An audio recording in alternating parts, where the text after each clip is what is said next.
Mastery, The Keys to Success and Long-Term Fulfillment by George Leonard. Picture this: a young Navy pilot, palms sweating, heart pounding like a drum. He's attempting to land an F-14 Tomcat on an aircraft carrier, and if you've never seen this maneuver, imagine trying to park a school bus on a moving postage stamp in the middle of the ocean. It's one of the most terrifying things a pilot can do, and he's already failed once. This is his second attempt, and deep down he knows it might be his last shot. His entire career hangs in the balance. One mistake, and it's all over. So what does he do before this make-or-break moment? He walks into a store and picks up a magazine, just looking for something to take his mind off things. Inside the May 1987 issue of Esquire, he finds an article about something called mastery. It describes a completely different way of thinking about skill, progress, and learning. He reads it. Something shifts inside him. That article gives him, in his own words, the extra 10% of mental discipline he desperately needed. He climbs back into his cockpit, flies out to that carrier, and this time, he nails the landing. Makes it look easy, even. So what was in that article? What secret did this pilot discover that transformed his performance under crushing pressure? He'd stumbled onto the life's work of George Leonard, ideas that would soon become a slim book called Mastery. This isn't your typical self-help book full of tips and tricks. It's not promising you'll get rich quick or transform your life overnight. Actually, it's the opposite. It's a quiet rebellion against all of that nonsense. It's a guide to finding real, lasting fulfillment in a world that's obsessed with instant gratification and viral success. And here's what you're going to discover: why you sometimes feel stuck when you're learning something new, whether it's skateboarding, algebra, or playing the guitar.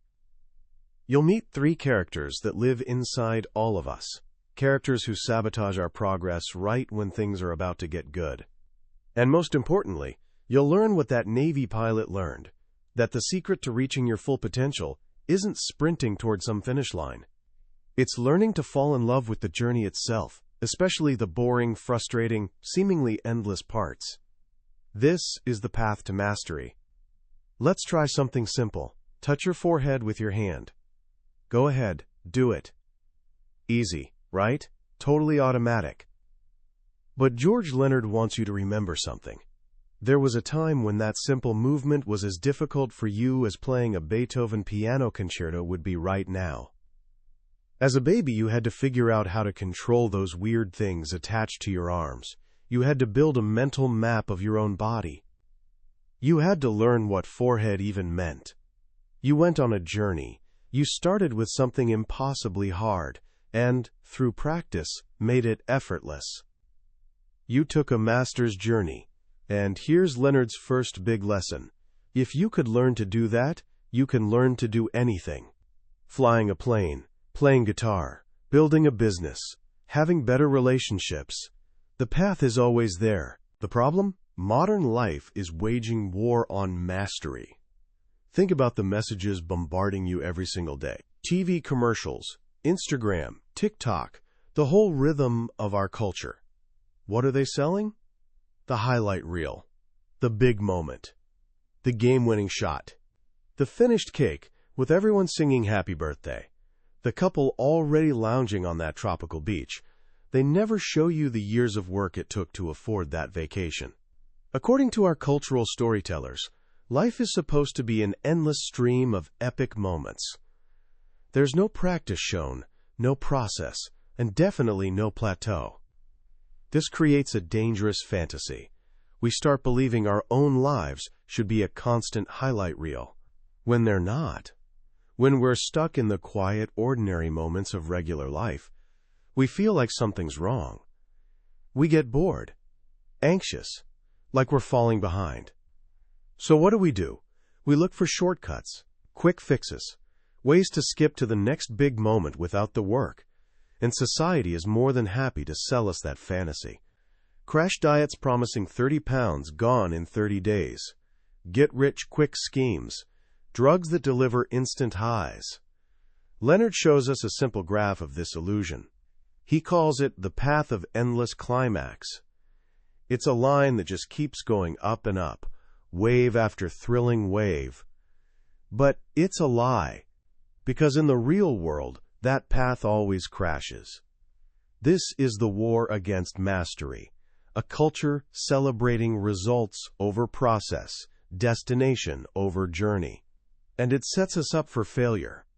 So what does the real path actually look like? Leonard gives us another graph, one of the most important ideas in the entire book. He calls it the mastery curve. Imagine a line. It starts, and for a while, you see progress. You're learning something new and it's exciting. You're getting better fast. But then something happens. The progress stops. The line goes flat. This is the plateau. This is when you practice, and practice but don't seem to improve at all.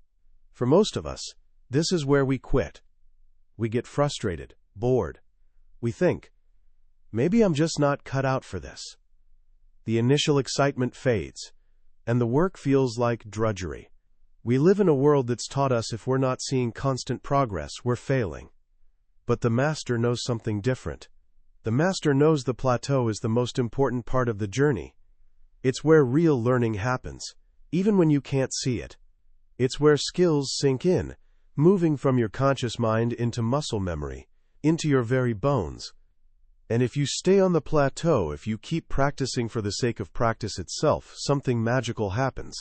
Eventually there's another breakthrough. Suddenly things that were difficult become easy. You jump to a new level. And what's waiting for you there? Another plateau, a higher one, but still a plateau. This is the rhythm of mastery. Brief progress, followed by long periods of patient practice on the plateau, followed by another breakthrough. Over and over. The master understands this. Actually, the master learns to love the plateau. But most people don't. Their frustration leads them to become one of three characters who haunt the path of learning. Leonard gives them names: the dabbler, the obsessive, and the hacker. See if you recognize yourself in any of them. First, there's the dabbler. The dabbler loves starting things. He buys all the fancy gear, learns the lingo, dives in with wild enthusiasm. He experiences that first thrilling burst of progress, and he's thrilled. He tells everyone about his new passion. But the moment he hits that first plateau, his enthusiasm evaporates. He starts making excuses. This isn't really for me. Or, my teacher isn't very good. He quits and chases the next shiny thing, forever hunting that high of the initial learning curve, but never sticking with anything long enough to get good. His life is full of exciting beginnings, but no deep satisfaction. Then, there's the obsessive. The obsessive is results-driven, bottom-line focused. He wants to be the best, and he wants it now. When he hits the plateau, he refuses to accept it. He just pushes harder. Doubles his efforts, practices day and night, takes shortcuts, sacrifices his health and relationships, all desperately trying to force another breakthrough. He might see a few more jagged spurts of progress, but his path is unsustainable. He's headed for burnout, injury, collapse. He's so fixated on the destination that he destroys himself getting there. Finally, there's the hacker. After getting the hang of something and reaching a decent level, the hacker is happy to just camp out there. Forever. He's the tennis player who develops an okay forehand, but never bothers fixing his weak backhand. He's the employee who does just enough not to get fired, but never tries to improve. He avoids the frustration of the plateau by simply ignoring it exists. He's content being good enough, but he'll never know the joy of truly mastering something. The dabbler, the obsessive, the hacker. Three different paths, all leading away from mastery. These are the traps we fall into when we don't understand or can't accept the plateau. So how do we stay on the path? How do we embrace the plateau and become masters? George Leonard gives us 5 keys, 5 essential principles that unlock mastery. The first master key is instruction. Leonard says while you can try learning on your own, it's risky. The self-taught person often spends years reinventing the wheel, then stubbornly insisting their wheel is just fine even though it's a bit lopsided. A good teacher can save you years of wasted effort. They show you the fundamentals, correct your mistakes, guide your journey. But what makes a good teacher? Not always the person with the most impressive credentials. A world champion might be a terrible coach. Leonard shares a powerful story from his own life.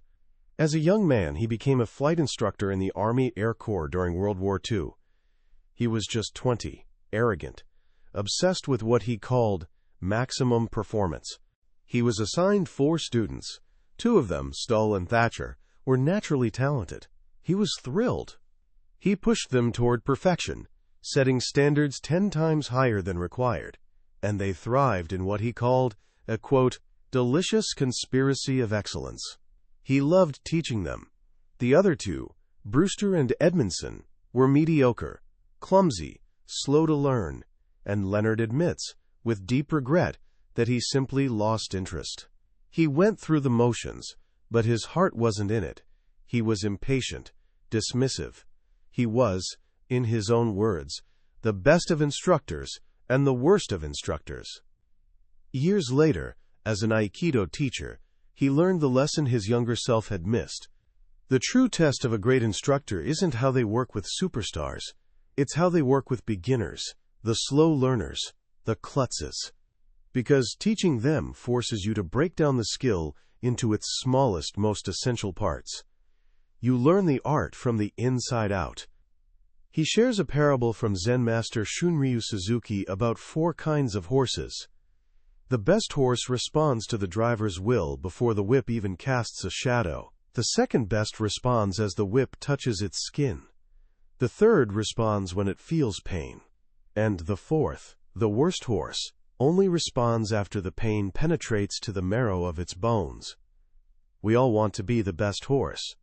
But Master Suzuki says this is a mistake. The person who learns too easily is often tempted not to work as hard, not to penetrate the art deeply. The worst horse, if it perseveres, will learn the lesson more deeply than any of the others. So when seeking a teacher, Leonard advises, yes, look at their skills. But more importantly, watch how they treat the slowest student in the room. That tells you everything. The second master key is practice. This seems obvious, but Leonard makes a crucial distinction. For most of us, practice is a verb. It's something you do to get a result. You practice piano so you can play a song. You practice free throws so you can win the game. For the master, practice is a noun. It's something you have. It's part of your life, like breathing. It's the path itself. The master doesn't practice just to get better. The master practices because she loves practicing. The rewards along the way, trophies, money, recognition, are nice, but they're not the point. The point is practice itself. This is radical in our goal-obsessed world. Leonard remembers someone asking his wife, who holds a black belt in Aikido, why she still went to classes. "I thought you already got your black belt," they said. She had to explain that a black belt isn't a destination, it's a license to keep learning for the rest of your life. The master finds endless richness in repeating fundamentals. A beginner in an Aikido class might do a simple move 10 times and get bored, looking for something new and exciting. A black belt can do that same move for 2 hours straight and discover a universe of subtleties in every repetition. Leonard tells the story of watching the Seattle Seahawks practice. When the session ended, all the players walked off, except 2. One was throwing pass after pass, while the other ran the same route over and over. The stands were empty, coaches were gone. Must be some rookie trying to make the team, right? Nope. It was Steve Largent, the leading pass receiver in the entire history of the NFL at that time. The master of any game is a master of practice. As an old martial arts saying goes, they're the ones who stay on the mat 5 minutes longer than anyone else. The third master key is surrender. This might sound weird. We usually think mastery is about control, not surrender. But Leonard says a master's courage is measured by their willingness to surrender. First, you must surrender to your teacher and discipline. This means accepting that in the beginning you're going to look foolish. you'll feel clumsy. You'll make mistakes. You'll fall down. If you're too worried about protecting your dignity, you'll be too rigid for real learning to get through. Think of old stories where a young apprentice comes to a sword master. The master doesn't teach him the sword right away. He has him chop wood and carry water for years, testing his patience, humility, willingness to surrender to the process. But there's a second, deeper kind of surrender. Sometimes, to reach the next level, you have to surrender your own hard-won skills. Imagine holding a cup of milk. It's good, you worked for it. But on the table, just beyond your reach, is a full quart of milk. To get the quart, you have to let go of the cup. This is terrifying. Letting go means you might have neither for a while. If you're a golfer consistently shooting in the 90s, to get down to the 80s, you might have to completely rebuild your swing. And for a while, you'll be shooting in the hundreds. Your game gets worse before it gets better. You're in that scary, uncertain space between two levels of competence. Most people won't do this. They cling to the comfort of their current plateau. The master is willing to let go of the cup. Leonard illustrates this with the tale of two karate experts, Russell and Tony, who came to learn Aikido. Russell, despite being gracious and intelligent, couldn't let go of his karate habits. He held his body defensively, resisting the fluid, blending movements of Aikido. He was clinging to his old expertise, and his progress was slow. Tony, an even higher-ranking karate master, was different. From day one, he acted like a complete beginner, humble, respectful, open. He never showed off his old skills. He fully surrendered to the new art. When, weeks later, the instructor asked him to demonstrate a karate form, the class was stunned by his explosive power and grace. He was clearly a true master. Then, just as quickly, he bowed and returned to his place among the students, once again becoming the most thoroughgoing beginner of them all. For the master, Leonard concludes, there are no experts, only learners. The fourth master key is intentionality. This is the power of the mind, visualization, the mental game.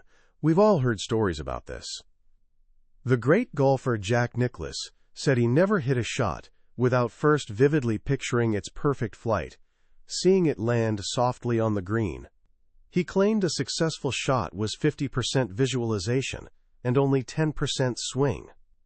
Arnold Schwarzenegger argued that lifting a weight once with full mental focus was worth 10 mindless repetitions.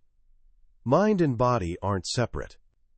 Your vision, thoughts, feelings have direct, powerful influence on your physical performance. Leonard gives a fascinating example from his Aikido practice. There's a wrist lock technique called Nikio. Performed mechanically, it requires lots of muscular force to work on a resisting opponent. But there's another way. Instead of focusing on physical pressure, Leonard asks students to imagine their fingers extending like laser beams, passing right through the attacker's body to the base of their skull, then gently stroking down their spine. When the image is vivid and clear, something incredible happens. The attacker often drops to their knees with a look of pure shock, while the person applying the technique feels like they used almost no physical force. Magic?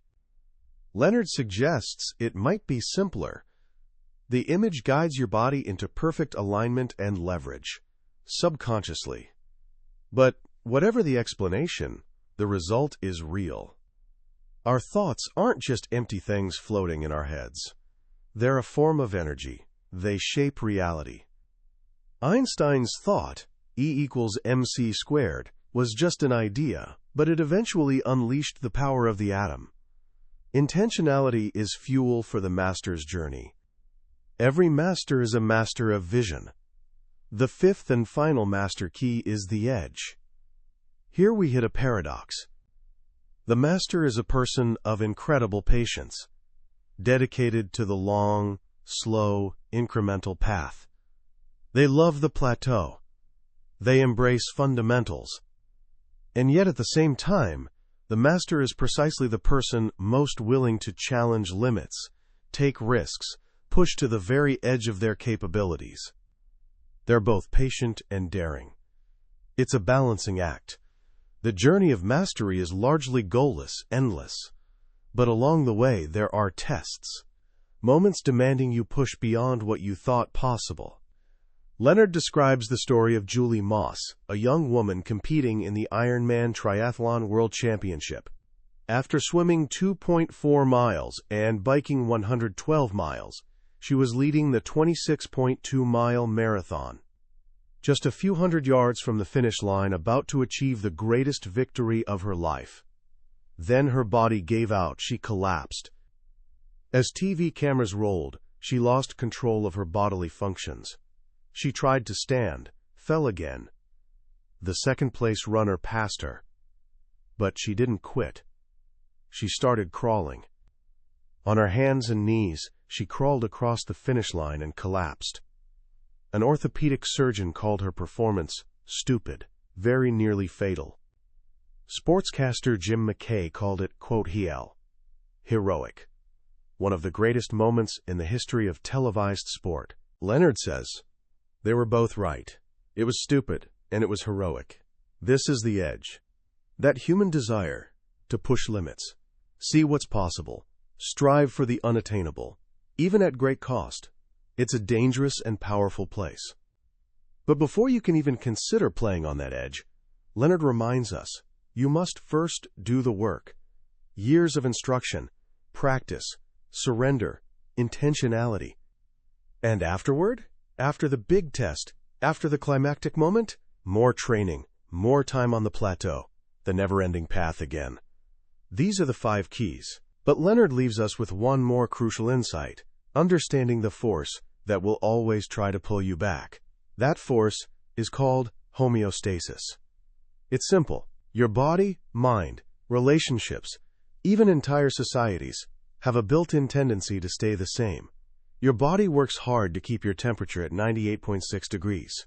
If it goes up or down even a little, alarm bells go off. That's homeostasis, a survival mechanism. It resists change. The problem? Homeostasis doesn't care if the change is for better or worse. It resists all change.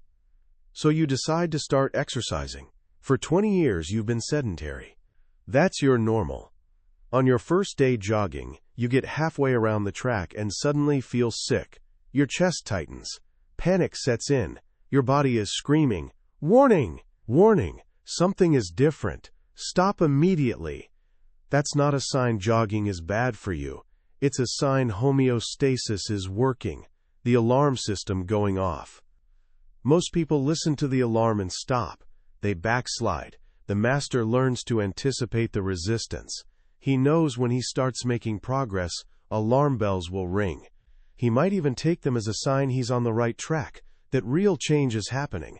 He doesn't try to bull through the resistance. Instead, he negotiates with it, takes one step back for every 2 steps forward, develops a support system, relies on the steady rhythm of regular practice to carry him through the instability of change. Finally, Leonard reminds us the path of mastery isn't just for big, dramatic skills like martial arts or sports. The principles apply to anything. He calls it mastering the commonplace. Our obsession with goals and results has robbed us of the present moment. We rush through breakfast to get to work. We endure the commute to get to the office. We push through work to get to the weekend. So much of life is spent in between, in routine, repetitive tasks we have to do before we can get to things we think count. But what if all of it counts? A Zen master's skill is defined as much by how he sweeps the courtyard as how he meditates. You can turn the most mundane activities into practice. Driving can become a high art of awareness and focus. Washing dishes can become a moving meditation. And relationships, perhaps the most commonplace and most important part of life, are the ultimate ground for practicing mastery. They require instruction, daily practice, surrender, intentionality, and willingness to explore the edge. Ultimately, nothing in life is truly commonplace. The threads joining your every act, every thought are infinite. All paths of mastery eventually merge. George Leonard wrote Mastery back in 1991, long before smartphones, social media, and the endless scroll. Yet his message feels more urgent today than ever. We live in the age of the quick fix, the life hack, the promise of 10 simple steps to anything. We're surrounded by dabblers, obsessives, and hackers, and our culture celebrates them. Leonard's book is a powerful antidote to that modern sickness. It's a call for depth in a shallow world. What I find most profound is its gentleness. It doesn't yell at you to hustle or grind. It doesn't promise you'll be a millionaire or world champion. Instead, it offers a quieter, more sustainable, ultimately more joyful path. The central idea, learning to love the plateau, is revolutionary. It reframes frustration as a necessary part of the journey. It gives us permission to be beginners, to be patient with ourselves, to find satisfaction not in the prize at the end but in the simple, steady rhythm of the work itself. This book changes how you see failure. It's no longer a sign to quit but a natural part of the mastery curve. It changes how you see practice. Not a chore to endure, but a sanctuary to cherish. And it changes how you see success. Not a single climactic moment, but a lifelong journey that never ends. So how can you start walking this path today? Here are 3 simple ways to begin. First, just notice. Think of one area in your life, a hobby, a school subject, a skill, and ask yourself honestly, have I been a dabbler, an obsessive, or a hacker?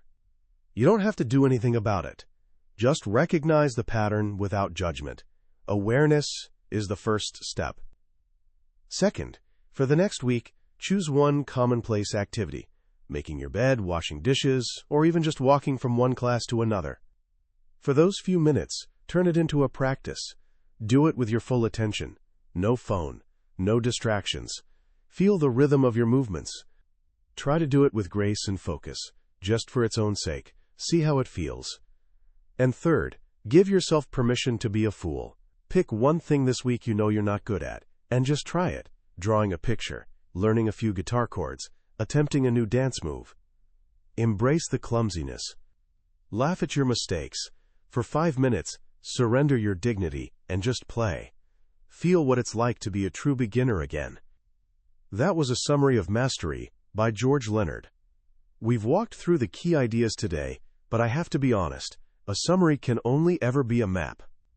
It shows you the landscape, but can't give you the feeling of sun on your face or earth beneath your feet. The real magic happens when you walk the path yourself, and that means reading the book. It's in the quiet moments, when one of Leonard's stories, or a simple phrase, connects with something deep inside you. This summary is a doorway. If anything we've talked about today has sparked something in you, I encourage you to step through it. Grab a copy, because reading this book isn't just about learning new information. It's an experience that can fundamentally change how you approach your life. Also, if you found this journey valuable, please take a moment to like and subscribe to the channel. That way, you won't miss our next exploration into another transformative book that has shaped the minds of successful people. Let's keep walking the path together.